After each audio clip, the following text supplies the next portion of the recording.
I'm not ready to trot yet. That did not mean jog. And I haven't actually asked him to go into a trot yet. Not jogging. Oh, didn't ask for the trot.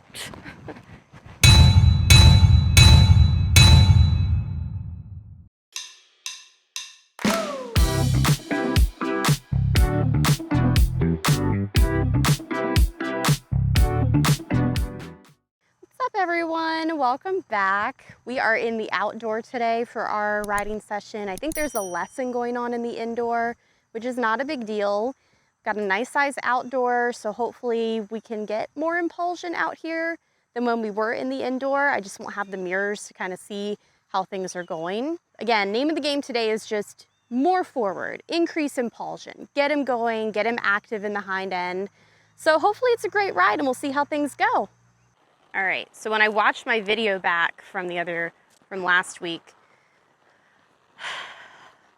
a lot of it, I was still picking my hands up. So I'm really gonna concentrate on keeping my hands down here by the saddle pad. I think the only problem though is I'm like trying to scoot up in my saddle. Like I just feel like my arms are so stiff, kind of reaching down like that.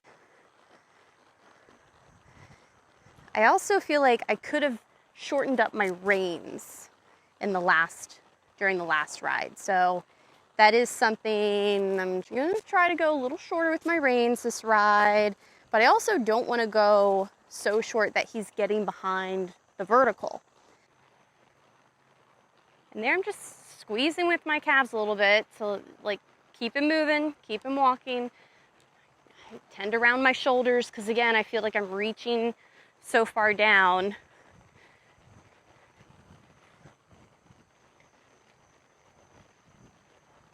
There we go.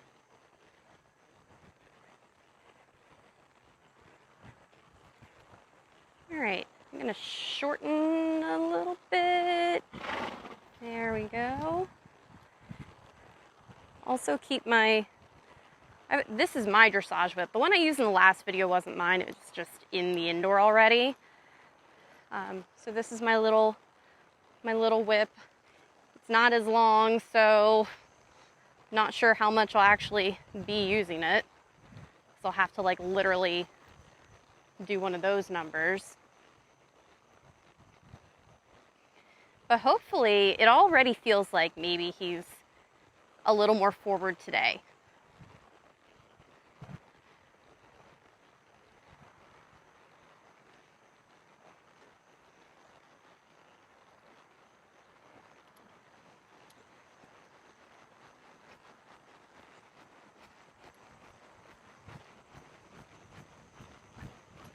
So I'm not ready to trot yet, so I'm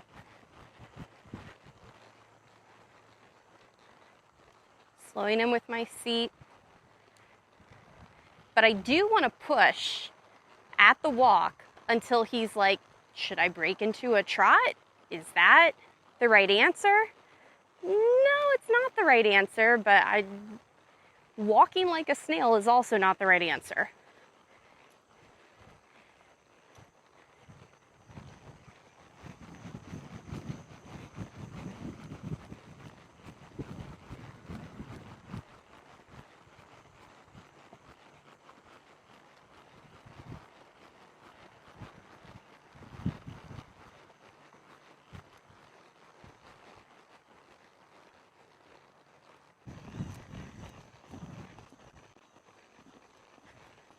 That feels good. His head's a bit low.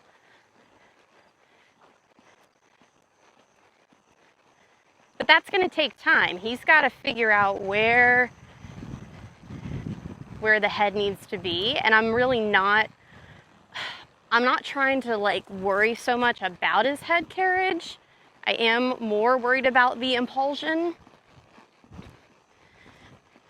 Because the term is, right, ride the horse from back to front.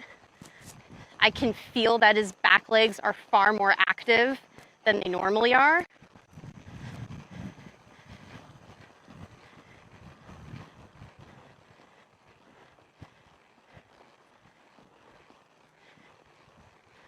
Kind of doing some little half halts on my inside rein and trying to get him to bend, get him off my inside leg.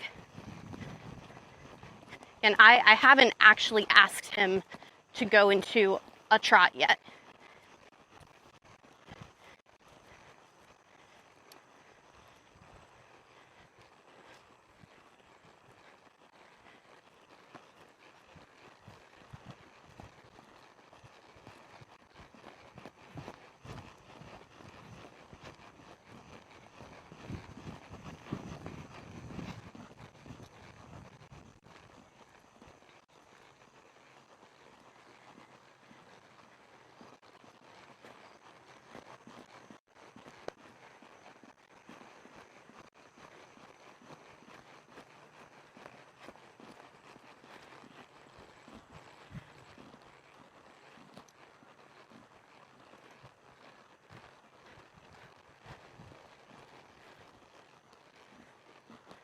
Yeah, in this direction, he gets counterbent. This is not where he feels the most comfortable. We have suppleness issues this direction.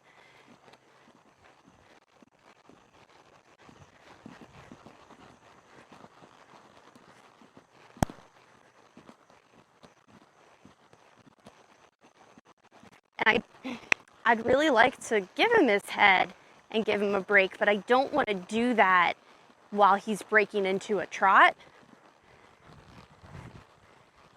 So here, that was good. He's been breaking into a trot here.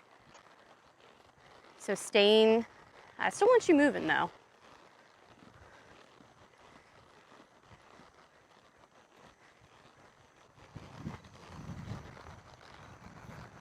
So why am I giving him such a big drape of rein? Because he doesn't have the muscles in the upper part of his neck yet to carry that posture, although he's been carrying it for quite a few minutes as he's been wanting to break gait and getting a little unrelaxed. And that way, if he really needs to stretch down, he's got the rein to do that. But I realize in the free walk, I don't want to be completely throwing away all of my rein.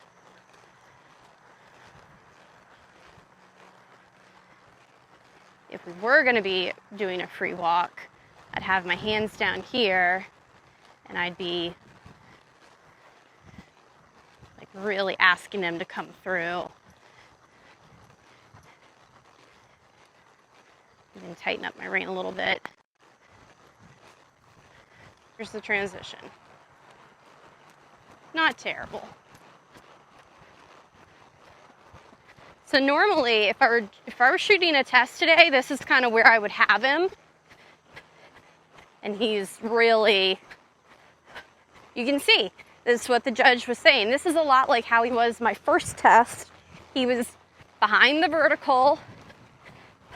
His neck was overbent. He was strung out. So I've got to get more comfortable with pushing him forward and posting. So here we go.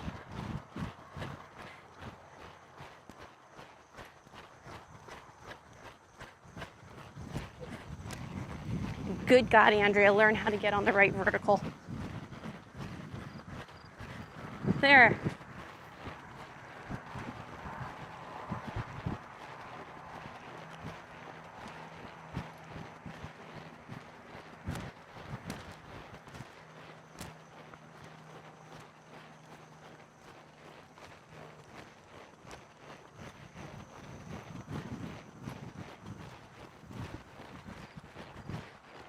He actually doesn't feel heavy,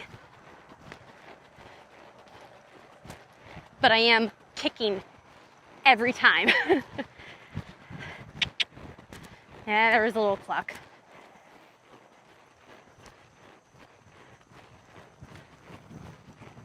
All right, I feel like that was really good, and I'm gonna let him stretch his neck. That was a really good try. Really good try.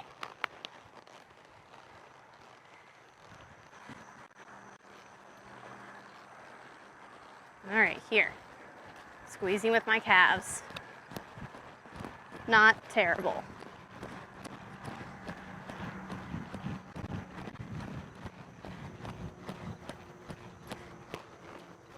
Oh yeah, nailed that diagonal. Here we go.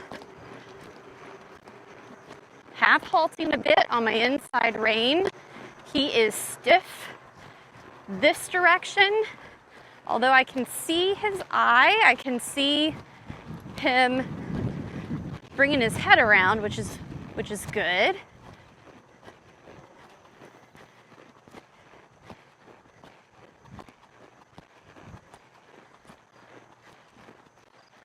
Well, something to spook at.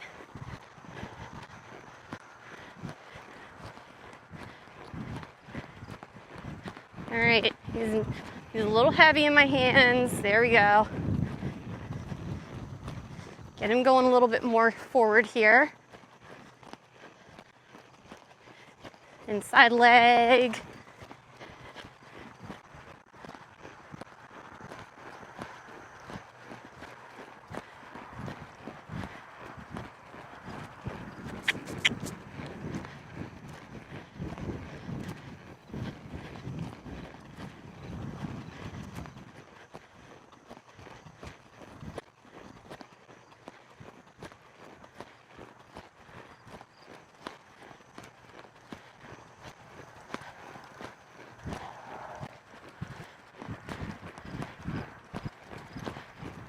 All right. Good boy. Good boy.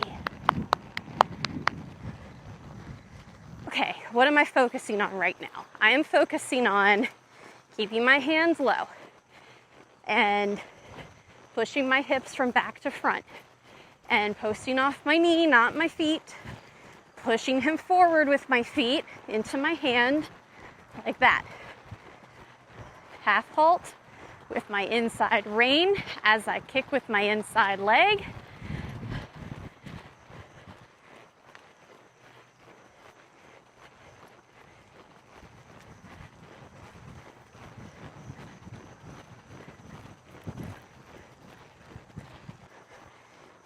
Half halt, but oh my gosh, so happy with this. Forward, forward, more forward, more forward. Let's go. Half halt, but forward. He's like, what? So the problem I have here is that I'm trying to balance two conflicting ideas.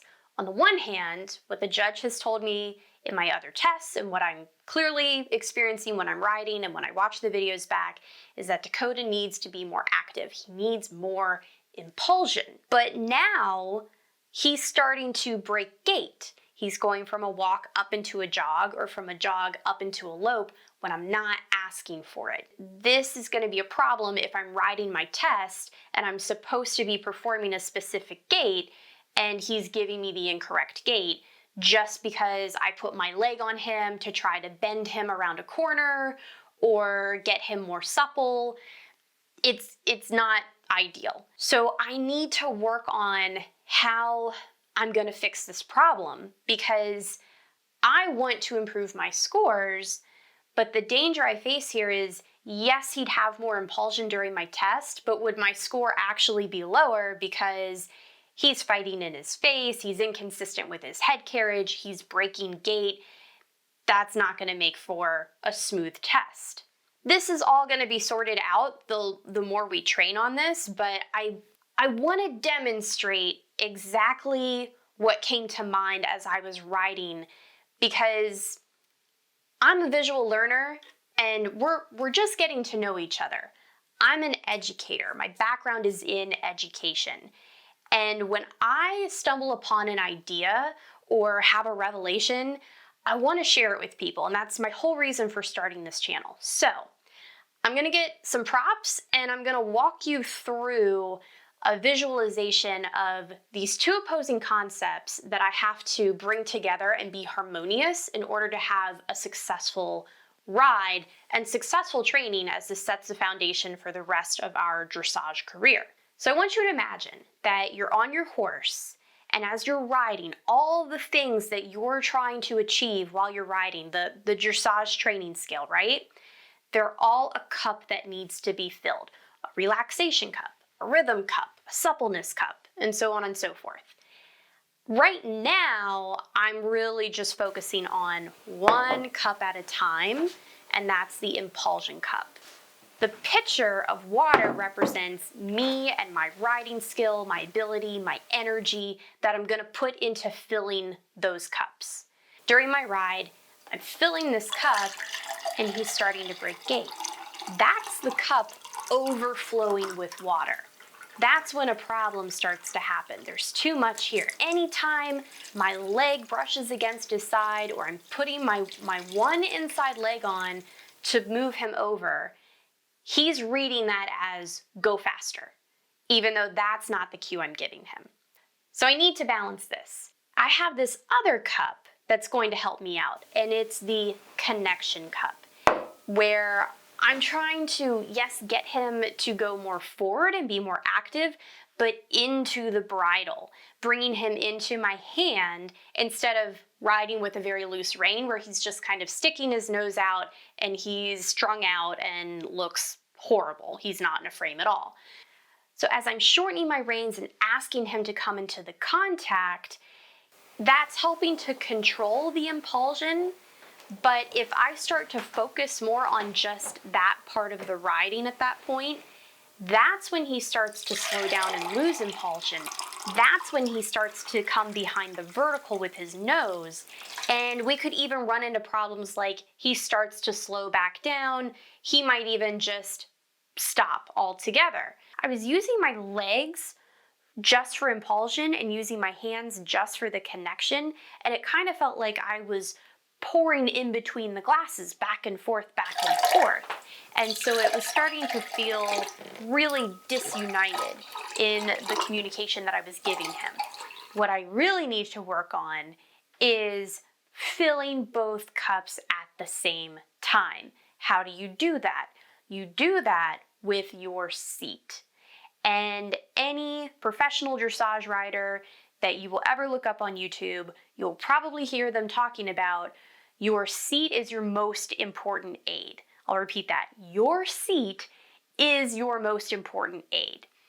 So we need to collect all of our aids, our seat, our legs, our hands, so that if we're all collected, we have a better chance of communicating with them and achieving collection with the horse.